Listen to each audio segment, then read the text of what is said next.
Day after tomorrow 2004 में आई एक American disaster movie है। तो चलिए दोस्तों, आज डे आफ्टर टुमारो मूवी के बारे में जानते हैं। मूवी की शुरुआत में हम जैक को देखते हैं, जो अमेरिकन मौसम वैज्ञानिक होता है। जैक बेसिकली यूएनओ के लिए काम कर रहा था। ये एक सरकारी संस्था थी जो मेनली क्लाइमेट को लेकर काम कर रही थी। डिफरेंट क्लाइमेट कंडीशन और क्लाइमेट चेंजेस के ऊपर ये लोग रिसर्च करते थे। सो मूवी की शुरुआत में हम जैक को उनके खलीग फ्रैंक और जेसन के साथ काम करते हुए देखते हैं। ये तीनों अंटार्कटिका में एक ड्रिल मशीन के साथ बर्फ के सैंपल जमा कर रहे थे। तभी हम देखते हैं कि बर्फ में अचानक दरार पड़ने लगती है और उनकी ड्रिल मशीन उस दरार में गिर जाती है। इसी दौरान जैक देखता है कि उन्होंने जो सैंपल जमा किए थे वो खाई के दूसरी तरफ रह गए हैं। इसलिए जैक बिना कुछ सोचे कूदकर उन सैंपल को लेने के लिए खाई के दूसरी तरफ जाता है। लेकिन जैसे ही वह उन सैंपल को लेकर वापस कूदने वाला होता है, उसी टाइम और बर्फ टूटने की वजह से उनके बीच की दूरी बढ़ जाती है। फिर भी जैक वापस आने के लिए ऊंची छलांग लगाता है, पर बेचारा दूसरी तरफ पहुंच नहीं पाता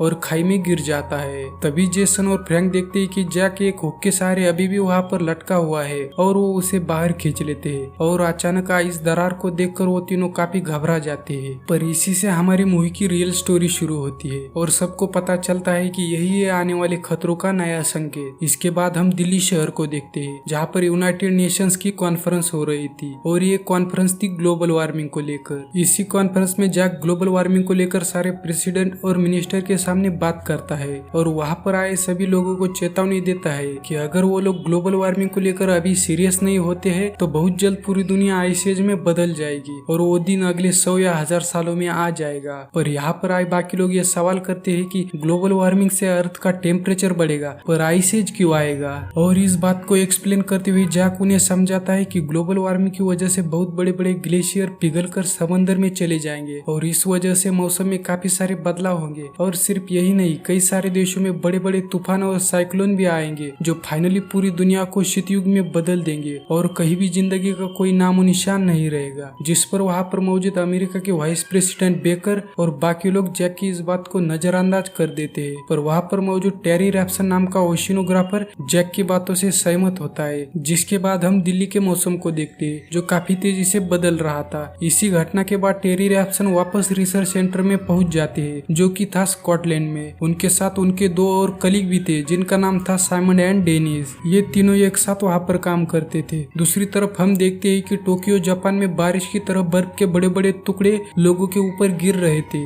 इस वजह से काफी लोग इंजर्ड हो जाते हैं। इसके बाद हम देख पाते हैं कि जैक अपनी वाइफ लूसी से अपने बेटे सैम के बारे में बात कर रहा होता है, जहाँ पर लूसी जैक को कहती है कि वो अपनी इस नई रिसर्च के कारण अपने परिवार को बिल्कुल समय नहीं दे रहा। आगे वो उसे ये भी बताती है कि सैम ने न्यूयॉर्क में होने वाले एक क्विज कॉन्टेस्ट में भाग लिया है, इसलिए वो सैम को एयरपोर्ट ले जाने के लिए कहती है। इसके बाद जैक प्रॉमिस करता है कि वो टाइम पर पहुंच जाएगा। उसके बाद जैक सैम को एयरपोर्ट छोड़ देता है और फिर हम सैम को प्लेन में देखते हैं, जहाँ पर वो अपने दोस्त लोरा और ब्रायन के साथ था। वो दोनों सैम के साथ उसी कॉन्टेस्ट के लिए जा रहे थे, पर अचानक से तूफान आने के कारण प्लेन हिलने लगता है, जिससे सभी बहुत डर जाते हैं, खासकर कि सैम, क्योंकि उसे प्लेन में सफर करने से काफी ज्यादा डर लगता था। इसके बाद हमें अंतरिक्ष का दृश्य दिखाया जाता है, जहाँ पर दो एस्ट्रोनॉट पृथ्वी के ऊपर एक काफी बड़ा बर्फ का तूफान आते हुए देखकर हैरान हो जाते हैं। इधर रैप्सन को पता चलता है कि समंदर में 3 अलग अलग जगहों पर मौसम काफी तेजी से खराब हो रहा है। वहीं इस तरफ सैम, लोरा और ब्रायन न्यूयॉर्क पहुंच चुके थे। वहाँ पर जब सैम आसमान की तरफ देखता है तो सभी पक्षी काफी भारी संख्या में उड़कर कहीं जा रहे होते हैं, जो बात सैम को काफी अजीब लगती है। उसके बाद ये उस जगह पहुंच जाते हैं जहाँ पर ये कॉन्टेस्ट होने वाला था और ये लोग पहले राउंड में काफी अच्छा प्रदर्शन करते हैं, जिसके बाद कुछ समय के लिए उन्हें ब्रेक दिया जाता है,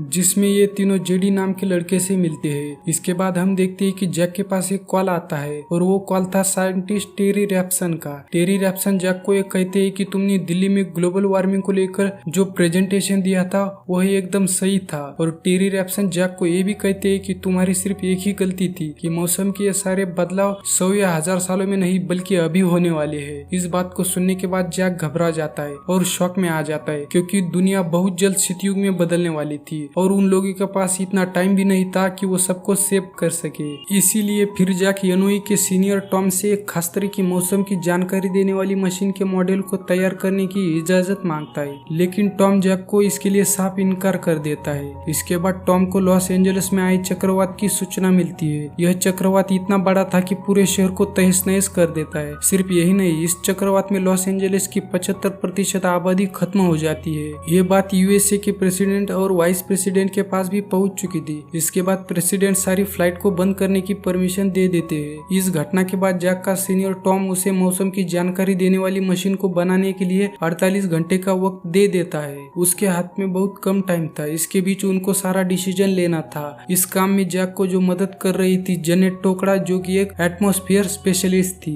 जैक 24 घंटे लगातार काम करता है और पता चलता है कि 6 से 8 हफ्ते में मौसम पूरी तरह से बदल जाएगा और किसी को नहीं पता कि क्या खराब हालत होंगे, लेकिन उन्हें ये पता था कि जल्द ही कुछ नहीं किया तो सब खत्म हो जाएगा। मौसम के इस बुरे हालत को जानने के बाद जैक सैम को कॉल करता है और उसे तुरंत घर आने को कहता है, लेकिन सैम का कहना था कि वो लोग न्यूयॉर्क में ही रहेंगे क्योंकि फ्लाइट नहीं चल रही और वो अपना ध्यान रख सकता है। इसी के दौरान जैक अपने द्वारा जुटाई गई सभी सूचनाओं और रिपोर्ट को वाइस प्रेसिडेंट बेकर को दिखाता है, लेकिन इस बार भी बेकर जैक की बातों पर ज्यादा ध्यान नहीं देता। लेकिन जैक उन्हें और अन्य लोगों को मेजर क्लाइमेट चेंज के बारे में चेतावनी देता है और उसे यकीन था कि यह मौसम में खराबी लंबे समय तक रहेगी क्योंकि तापमान कई जगहों पर भारी मात्रा में गिर रहा था और इसकी कंफर्मेशन टेरी रैप्सन और उनके कलीग्स ने बहुत पहले की थी।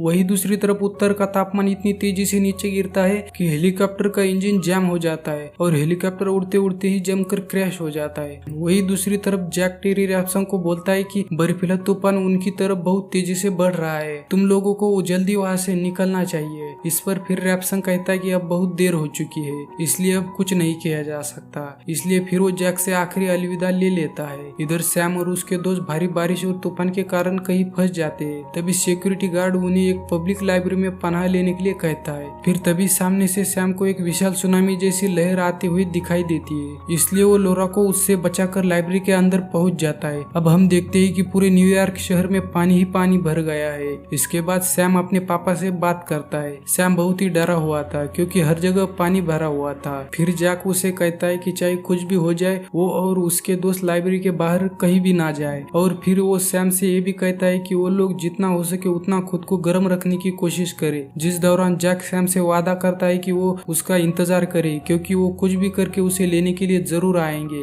इसके बाद जैक टॉम के कहने पर प्रेसिडेंट ब्लेक से मिलता है और उन्हें अपने द्वारा जुटाई गई सभी जानकारी के बारे में बताता है, जहाँ पर अंत में ये फैसला होता है कि इस मुसीबत की घड़ी में वो उत्तर में फंसे जितने हो सके उतने लोगों को निकालकर दक्षिण में मेक्सिको की तरफ भेजना होगा क्योंकि उत्तर के मुकाबले दक्षिण की हालत बेहतर है। प्रेसिडेंट के साथ बात करने के बाद वो सैम को लेने के लिए अपने दोस्तों के साथ निकल पड़ता है। वही इधर न्यूयॉर्क में तापमान गिरने के कारण जो भी पानी भरा हुआ था वो जम चुका था। लाइब्रेरी में फंसे लोगों में से एक पुलिस वाले की नजर कुछ लोगों पर पड़ती है जो कि दक्षिण की तरफ चलकर जा रहे थे, इसलिए वो सभी लाइब्रेरी से निकलकर दक्षिण की तरफ जाने की सोचते हैं। ये सब सुनने के बाद सैम सबको कहता है कि मेरे पापा इलिनॉय के लिए काम करते हैं और उन्होंने सबको अंदर रहने के लिए कहा है क्योंकि सैम के पापा का कहना था कि मौसम और भी खराब हो जाएगा और वो सब जमकर मर जाएंगे, तो इस सिचुएशन में बाहर जाना एकदम खराब डिसीजन होगा। फिर लाइब्रेरी में जो लोग थे वो सब बाहर निकल जाते हैं। इससे सैम को बहुत खराब लगता है क्योंकि उसको पता था कि ये सारे लोग मारे जाएंगे, पर वो कुछ नहीं कर सकता था। कुछ लोग उसके साथ रुक जाते हैं और वो कुछ लोग सैम के दोस्त होते हैं क्योंकि सैम के फ्रेंड सैम पर बहुत विश्वास करते थे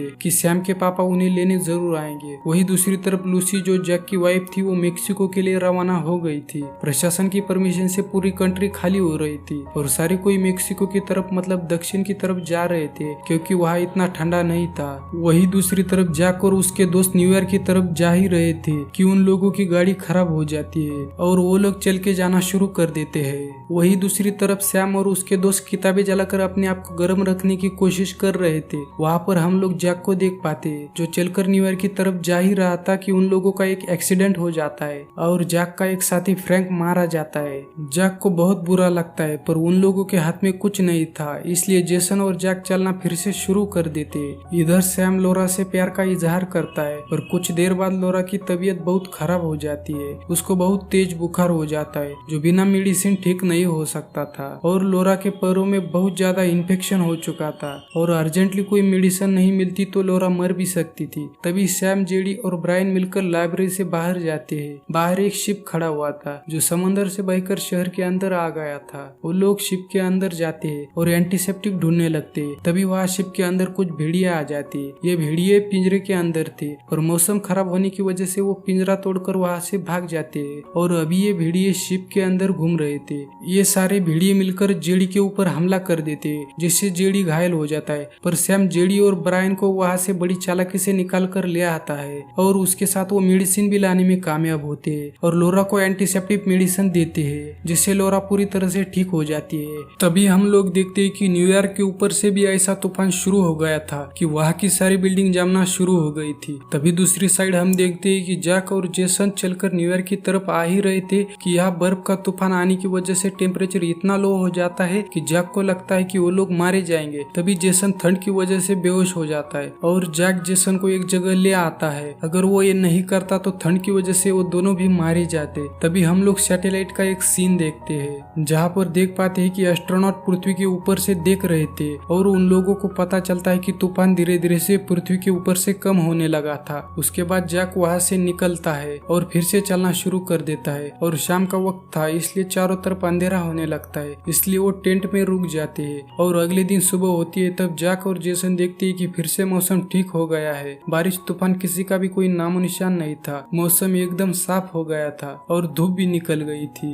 तब जैक बिना देरी किए नेशनल लाइब्रेरी की तरफ दौड़ने लगता है। बहुत कोशिश के बाद लाइब्रेरी उन्हें मिल जाती है जो कि चारों तरफ से बर्फ से ढकी हुई थी। अंदर बहुत ढूंढने के बाद जैक को एक रूम मिल जाता है जहाँ पर जैक देखता है कि सैम और उसके कुछ दोस्त वहाँ पर सोए हुए थे और उनके सामने आग जली हुई थी। रूम को गर्म रखने के लिए जैक ने जो इंस्ट्रक्शन दिए थे उनको सैम ने फॉलो किया था। अपने बेटे को देखने के बाद जैक की आंखों में आंसू आ जाते हैं। फिर सैम की भी नींद खुलती है और अपने पापा को देखकर उसकी भी आंखों में आंसू आ जाते हैं और अपने पापा से कहता है कि आपने कहा था कि आप मुझे लेने जरूर आएंगे और आपने अपना वादा निभाया है। यह बताने के बाद सैम अपने पापा को गले लगाता है। फिर जैक अपने सीनियर टॉम को अपने बेटे से मिलने की खबर देता है और टॉम वाइस प्रेसिडेंट को एक गुड न्यूज देता है। तभी वाइस प्रेसिडेंट न्यूयॉर्क में हेलीकॉप्टर भेजते जैक और बाकी लोगों को बचाने के लिए। सैम और उसके दोस्त हेलीकॉप्टर से जा रहे थे। तब दूसरे बिल्डिंग के ऊपर भी बहुत सारे लोगों को देख पाते हैं जिससे पता चलता है कि सैम और उसके दोस्तों के अलावा भी बहुत सारे लोग बच गए थे और यही पर मूवी का हैप्पी एंडिंग हो जाता है। और दूसरे साइड वाइस प्रेसिडेंट जो कि जैक की बातों को नहीं सुने थे उनको भी अपनी गलती का एहसास हो जाता है और प्रेसिडेंट की डेथ होने के कारण वाइस प्रेसिडेंट बेकर अब प्रेसिडेंट बन चुके थे और उन्हें ये समझ आता है कि वो टाइम से जैक की बात सुने होते तो बहुत सारे लोग बच सकते थे।